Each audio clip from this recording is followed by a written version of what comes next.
Hello World Explorers, thanks for joining us again and welcome back to our channel. If you are joining for the first time, I appreciate your time.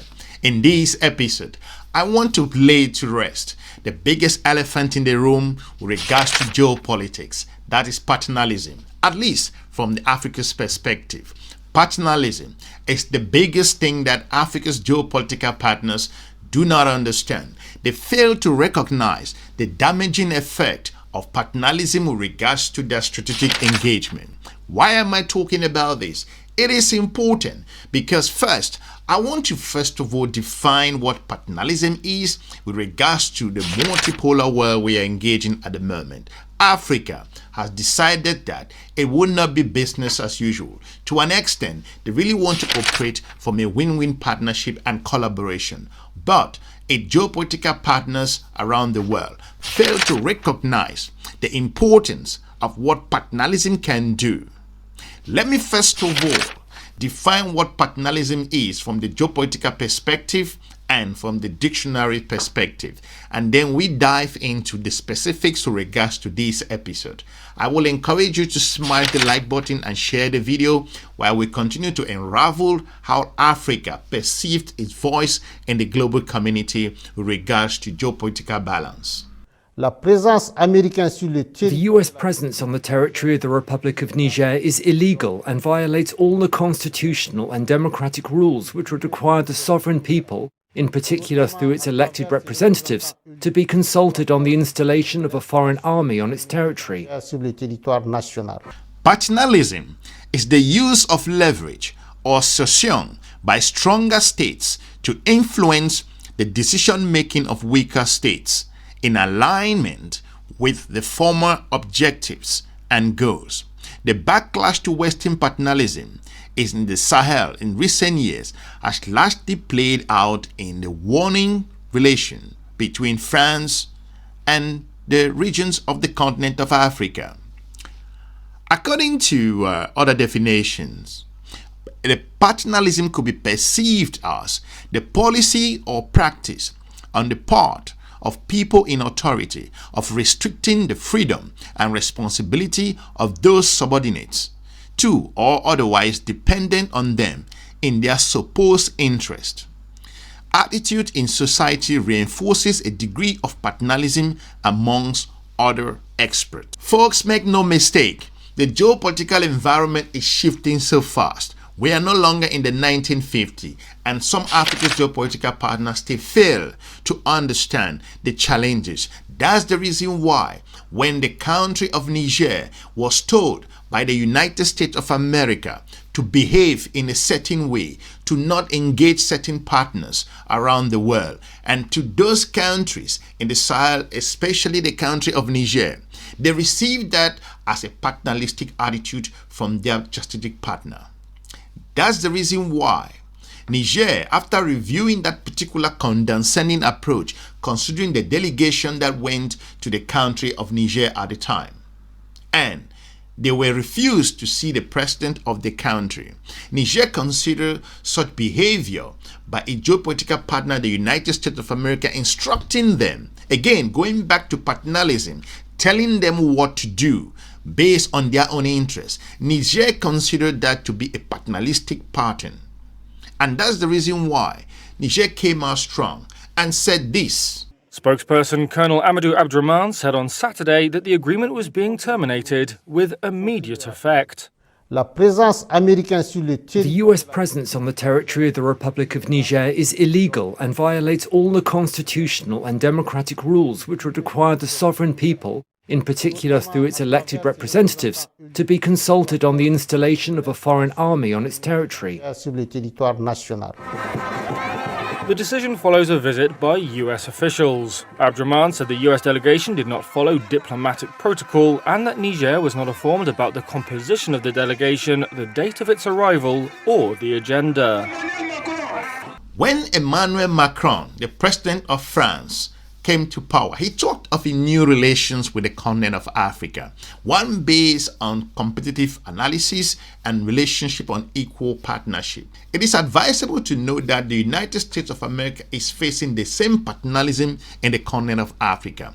Let me read to you what the President of France said in 2023. According to the French President Emmanuel Macron, in 2023, he said, to ensure history does not repeat itself, there is another path that we have now been taking for 6 years, another path that does not reduce Africa to a land to compete in or make money from, and means seeing African countries as partners with whom we have shared interest and responsibility, a path to building a new balance, a reciprocal and responsible relationship. Those were the words of the French president in 2023.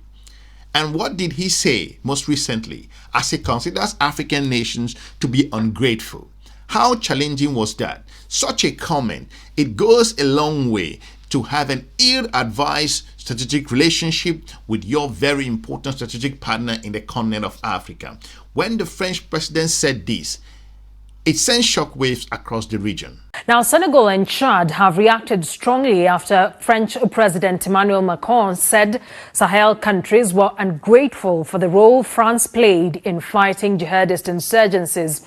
Let's listen to what he had to say to ambassadors in Paris. We had a relationship based on security. On one hand, our commitment to fighting terrorism since 2013. We were right to do so. I think some have forgotten to say thank you. But that's okay, it'll come in time. Ungratefulness, I know all too well, is a disease that is not transmitted to humans. But I say this for all the African heads of state who have not had the courage, in the face of public opinion, to hold that view. None of them would be in a sovereign country today if the French army had not been deployed in this region. Paternalism is the biggest problem. That is an attitude that's ingrained in Africa's geopolitical partners until they began to understand that every country has its own interest nowadays in strategic engagement. They would not recognize the importance of those different partners. Why are the Russians, the Chinese, or the Turks, or the Indians, or other European nations do not respond in that parting? It's as a result of that these nations are beginning to understand the importance of paternalistic behavior, how it can damage a particular strategic partnership in no second, a relationship that have been built for years. The United States as well, under former President Joe Biden, also said this with regards to their behavior and approach looking at the U.S.-African strategy. The Biden administration's African strategy used similar language, like I talked about based on what Emmanuel Macron said. The United States under Joe Biden said it welcomes and affirms Africa's agency and seeks to include and elevate African voice in the most consequential global conversation. How interesting is that?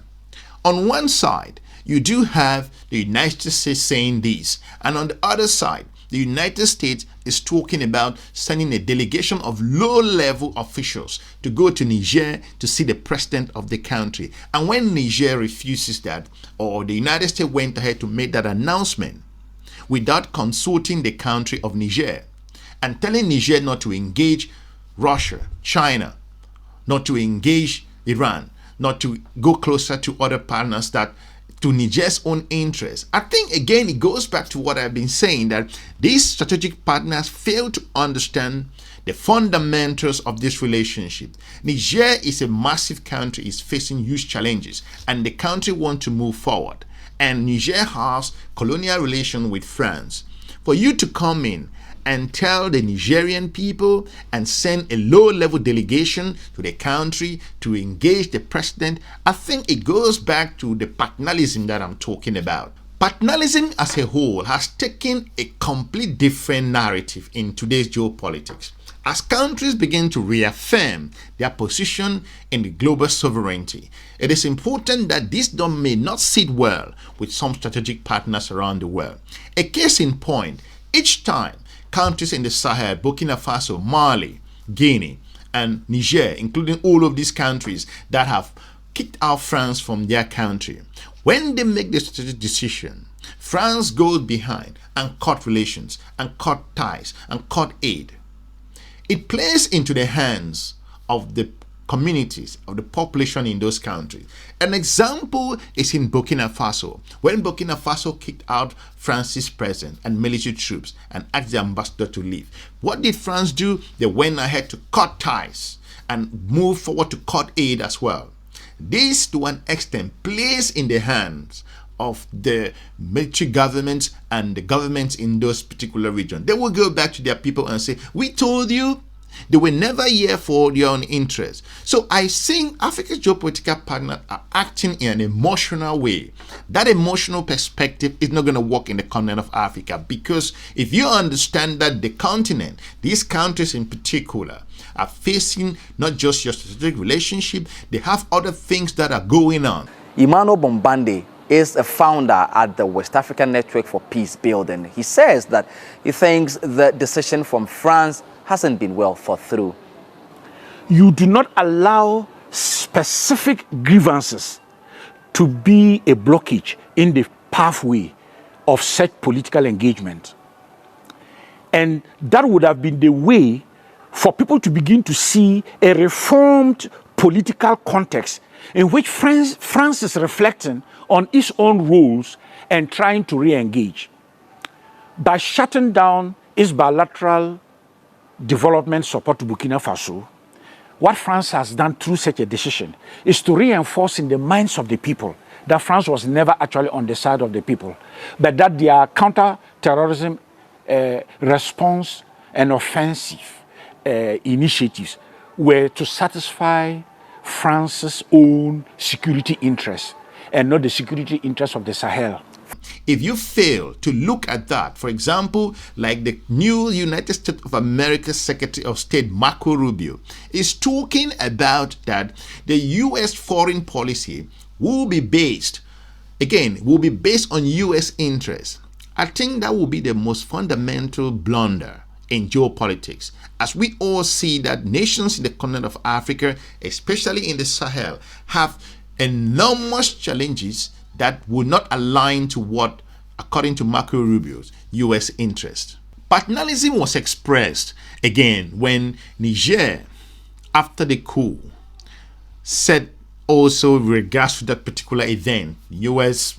troops should leave, close the drone base in Ouagadougou, and also move ahead to cut ties with the United States. Paternalism was demonstrated again where the U.S. withheld aid. The former United States of America's Secretary of State, Antony Blinken, came out clear and said this. Our economic and security partnership with Niger, which is significant, hundreds of millions of dollars, depends on the continuation of the democratic governance and constitutional order that has been disrupted by the actions in the last few days. So that assistance, that support, is in clear jeopardy as a result of these actions, which is another reason why they need to be immediately reversed. That goes a long way to illustrate the reason why you cannot align strategic partnership with paternalism. That's never going to work, because this will be a problem. Paternalism was in play again when European Union slammed sanctions to the country of Niger. I think it goes a long way to reaffirm the confirmation that this attitude that I am in a stronger position, like the definition he said, then I'm going to subject you to listening to me or of my own interest. I think that doesn't work. It should work about in the 1950s, but not anymore at the moment, because the world has evolved. There are other partners offering alternative.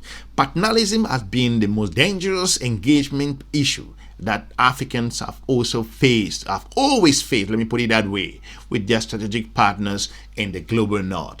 This is a major concern, and that's the reason why you see countries coming out clear and pushing back and saying that this paternalistic attitude will not be welcome anymore.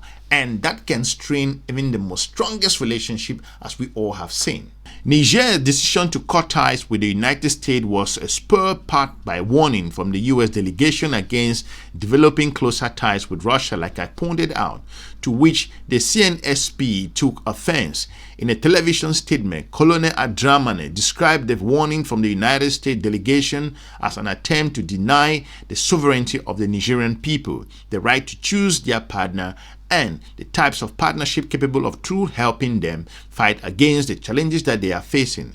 Colonel Ndjamena added that the delegation failed to follow diplomatic protocol by failing to share the date of arrival of the delegation. In comparison and its own agenda, the delegation was received by Nigerian Prime Minister Ali Lamin Zain, but failed to meet with the General Niamey as originally planned. Colonel Ndjamena also noted in his address that the government of Niger forcefully denounced the condescending attitude companion or accompanied by and the threat of retaliation from the heads of the American delegation towards the Nigerian government and its people. I want to thank you for watching. Let me know what you think with regards to paternalism, the behavior by Africa's geopolitical partners in the 21st century. What made them think that the continent of Africa would continue its partners, its national citizens, to perceive the paternalistic approach as a means to strategic engagement?